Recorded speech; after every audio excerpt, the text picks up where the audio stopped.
चीखते बिलखते ये लोग, कमरे की कालिक में जबरन उम्मीद खोजते ये लोग, अपने नन्हे बच्चों की आवाज़ों को सुनने के लिए तरसते ये लोग। जी हाँ, ये हालात हैं झांसी के महारानी लक्ष्मीबाई सरकारी मेडिकल कॉलेज के स्पेशल न्यूबॉर्न केयर यूनिट में। शुक्रवार की रात यहाँ भीषण आग लग गई। हादसे में 10 बच्चों की मौत हो गई। वार्ड की खिड़की तोड़कर 39 बच्चों को तो सुरक्षित निकाला जा सका, लेकिन शनिवार सुबह तक 10 बच्चों की पता ही न चला। परिजन ने मेडिकल कॉलेज के बाहर हंगामा कर दिया है, अंदर घुस गए हैं। हादसा करीब रात 10:30 बजे हुआ। ऑक्सीजन कंसंट्रेटर में स्पार्किंग के चलते आग लगी और फिर धमाका हो गया। इस धमाके के बाद से ही झांसी के महारानी लक्ष्मीबाई सरकारी मेडिकल कॉलेज के इस स्पेशल न्यूबॉर्न केयर यूनिट की पोल खुल गई, जिसका अभी 10 महीने पहले बहुत ही गुणगान किया जा रहा था। इस घटना के बाद होते ही पूरे वार्ड में आग फैल गई।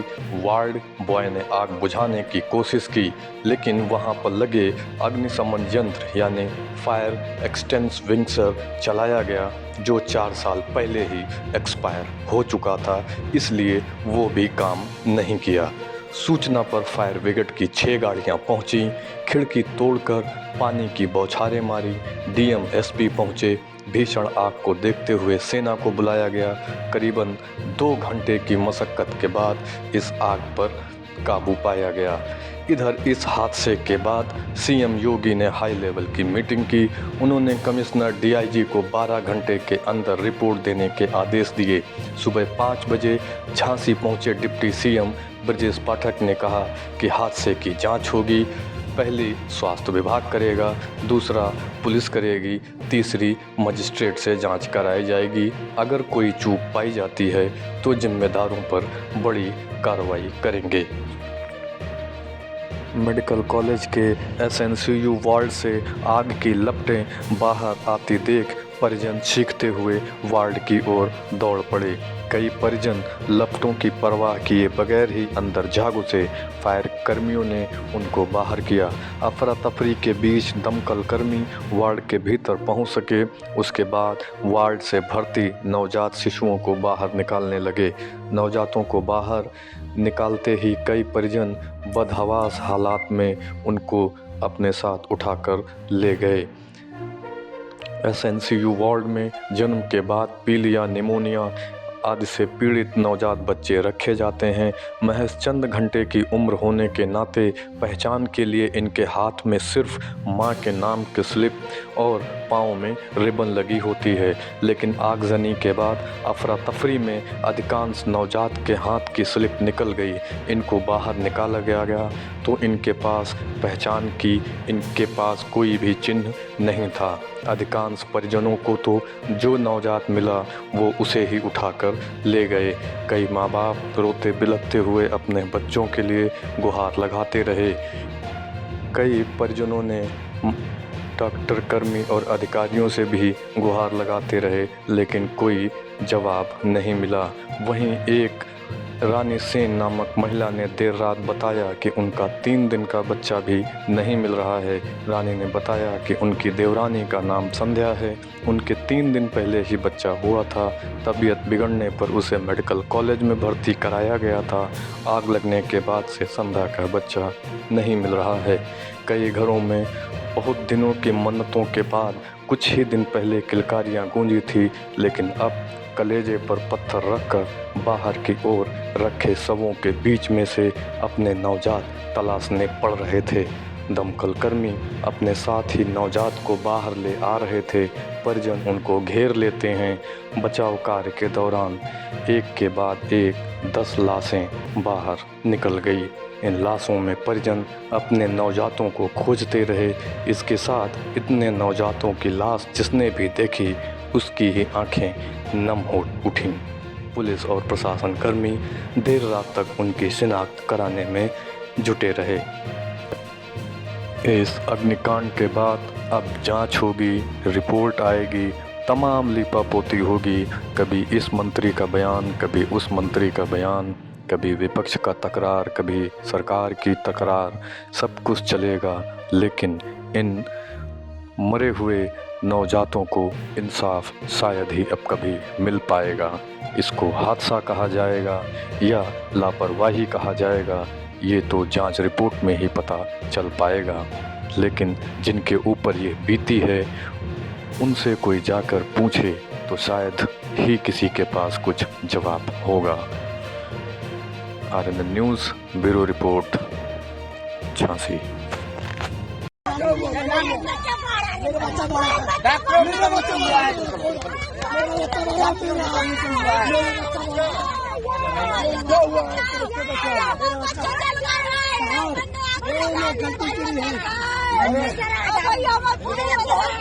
मेरा भी बच्चा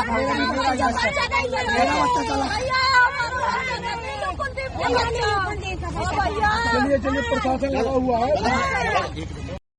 मैं जो वहाँ पे मौके पे जो स्टाफ उपस्थित था मेडिकल कॉलेज के NICU में जो स्टाफ उपस्थित था उसके द्वारा जो प्रथम दृष्टया तथ्य आए हैं उसमें लगभग 10:30 से 10:45 के बीच में जो NICU है उसमें 2 चरण में NICU, एक बाहर की यूनिट और एक अंदर की यूनिट।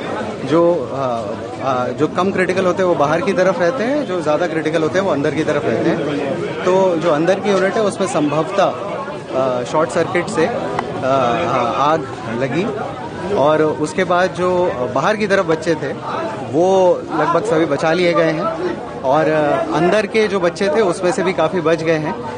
प्रथम दृष्टया अभी 10 बच्चों के मतलब एक्सपायर होने की सूचना प्राप्त हो रही है और बाकी बचाव कार्य जारी है और पूरा समय रहते जो टीम थी वो लोग पहुंच गई थी, आग की और रेस्क्यू की टीम, और उनके द्वारा सभी लोगों को बचा, काफ़ी बच्चों को बचा। रूप से अभी उसका वो चल रहा है उपचार सभी का।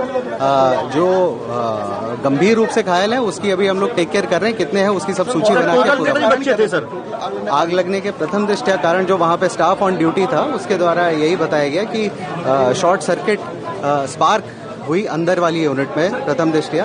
इसके लिए एक जांच कमेटी कमिश्नर सर और DIG सर के उसमें बना दी गई है, जिसके संबंध में माननीय मुख्यमंत्री जी द्वारा रिपोर्ट मांगी किया है। चिकित्सकों से, नर्सेज से, पैरामेडिकल स्टाफ से, हमारे स्टाफ ने, चिकित्सकों ने बहुत बहादुरी के साथ बच्चों को बचाने का काम किया है। बड़ी संख्या में बच्चे रेस्क्यू किए गए हैं। जो हमारी माताएं बहनें भर्ती थी उनको भी हमने रेस्क्यू किया है, सबका अच्छा इलाज चल रहा है। हमारे सामने सबसे बड़ी पहली चुनौती है जो हमारे बच्चे घायल हैं, जो बच्चे हैं उनको हम उच्च स्तरीय इलाज दें। सभी बच्चे जिनको हमने देखा है अपनी आंखों से वो स्वस्थ हैं। मेरी जिम्मेदारी है कि बच्चों को हम क्वालिटी मेडिकल हेल्थ उनको हम प्रदान करें और हर स्थिति से निपटने के लिए यहाँ पर हमने मेडिकल कॉलेज प्रशासन को कहा है, डिस्ट्रिक्ट एडमिनिस्ट्रेशन को कहा है। अभी किन कारणों से घटना घटी है उसकी जांच रिपोर्ट आ जाएगी तो मैं आपके समक्ष दोबारा आऊंगा। सर क्या सर DM 18 बच्चों के कितने बच्चे 18 बेड के वार्ड में 50 से अधिक बच्चे क्यों भर्ती थे? 18 बेड के वार्ड 50 से अधिक बच्चे क्यों भर्ती? क्या कमिश्नर और DM के द्वारा इसमें निरीक्षण नहीं किया गया था? अभी मैं पूरी बात बता रहा हूँ सर। ये फरवरी में इसका फायर सेफ्टी ऑडिट हुआ था। इसमें फायर विभाग के साथ पूरी तरह से हम लोगों ने इसका ऑडिट किया था। अभी जून माह में हम लोगों ने मॉक ड्रिल भी किया था, जो समय समय पर सरकार के आदेशों के तहत मॉक ड्रिल किया जाता है। लेकिन ये घटना क्यों घटी, कैसे घटी, पूरी जांच रिपोर्ट आने के बाद हम कह पाएंगे। सर 18 बेड के वार्ड में अभी जो वर्तमान स्थिति है 50 से अधिक बच्चे क्यों थे? अभी जो वर्तमान स्थिति है ये अभी 17 जो बच्चे हैं वो हमारे हॉस्पिटल में हमारे पास हैं। 4 वात्सल में प्राइवेट में ले गए हैं, 3 मातृत्व में ले गए हैं, 1 ललितपुर ले गए हैं, 1 मौरानीपुर ले गए हैं, 6 अपनी माताओं के साथ यहीं पर हैं और 10 बच्चे जो जिनकी दुखद मृत्यु हुई है उसमें 7 बॉडीज की जो है वो आइडेंटिफिकेशन हो गया है। 3 की शिनाख्त नहीं हो पा रही है, उनके परिजनों से संपर्क करके शिनाख्त के प्रयास किए जा रहे हैं और 6 परिजनों से अभी संपर्क नहीं हो पा रहा है। सब मोबाइल नंबर उनके स्विच ऑफ हैं और हम उनके घर के एड्रेस पर संपर्क करके प्रयास कर रहे हैं कि वो बच्चे कहाँ हैं, उनके बारे में हम जानकारी लें। सर 18 बेड के वार्ड में 50 से अधिक बच्चे क्यों थे सर? पूरी आर्थिक मदद भी करेंगे, पूरी सरकार इनके साथ है, हर स्थिति में हम परिजनों के साथ खड़े हैं। जो बच्चे अनआइडेंटिफाइड हैं, अगर उनका आइडेंटिफिकेशन समय से नहीं हो पाता तो डीएनए जांच भी कराएंगे, उसके बाद परिजनों को अवश्य अभी तत्काल की बात है, आप प्रातःकाल तक इंतजार करें। बच्चों के परिवार के साथ हम पूरी सरकार खड़ी है इस दुख की घड़ी में, हर स्थिति में हम बच्चों के परिवार के साथ हैं, बच्चों के साथ हैं, और घटना की निष्पक्ष जांच होगी। जो भी दोषी होगा, लापरवाही का भी दोषी होगा, तो हम कड़ी कार्रवाई सर वार्ड में कैपेसिटी से अधिक बच्चे क्यों थे सर? सर वार्ड में कैपेसिटी से अधिक बच्चे क्यों थे? इस पूरे मामले की रिपोर्ट कितने दिन में तलब की गई है? देखिए 24 घंटे के अंदर प्राथमिक रिपोर्ट आएगी और मजिस्ट्रेटी रिपोर्ट जैसे ही मिलेगी हम कड़ी कार्रवाई करेंगे। मुख्यमंत्री जी ने 12 घंटे में रिपोर्ट मांगी है, वो कौन सी रिपोर्ट है? उसके बावजूद इतने बच्चे ये प्राथमिक रिपोर्ट मांगी, अभी तो मैं स्वयं जो देखा है मैंने आपके समक्ष कहा है, 12 घंटे में प्राथमिक रिपोर्ट आई। बच्चों के परिवार वालों को कहना है कि हम लोगों ने बच्चों को बचाया। मैं डॉक्टर नरेंद्र सेंगर हूँ, मेडिकल कॉलेज झांसी में प्रधानाचार्य हूँ। आज मेडिकल कॉलेज झांसी में बड़ी दुखद घटना हो गई है। यहाँ के जो निक्कू वार्ड है, निक्कू वार्ड में आग लग गई, शॉर्ट सर्किट होने की वजह से आग लग गई थी, जिसमें 25 बच्चों का यहाँ पर इलाज चल रहा है। 16 बच्चों का मेडिकल कॉलेज में इलाज चल रहा है। जो किसी बर्न सफोकेशन की वजह से पीड़ित नहीं है, जो अपनी बीमारी की वजह से पीड़ित है, उनका इलाज चल रहा है। 4 बच्चों का बक्सर में इलाज चल रहा है और 3 बच्चों का किसी एक हॉस्पिटल में इलाज चल रहा है। एक बच्चे का जिला अस्पताल में इलाज चल रहा है। एक बच्चे का यहाँ से डिस्चार्ज हो चुका है। जो बच्चों को जिन बच्चों का इलाज चल रहा है वो पूर्ण रूप से सुरक्षित हैं। उनमें कोई बर्न इंजरी नहीं है, उनमें कोई सफोकेशन की इंजरी नहीं है और उनका समुचित इलाज किया जा रहा है।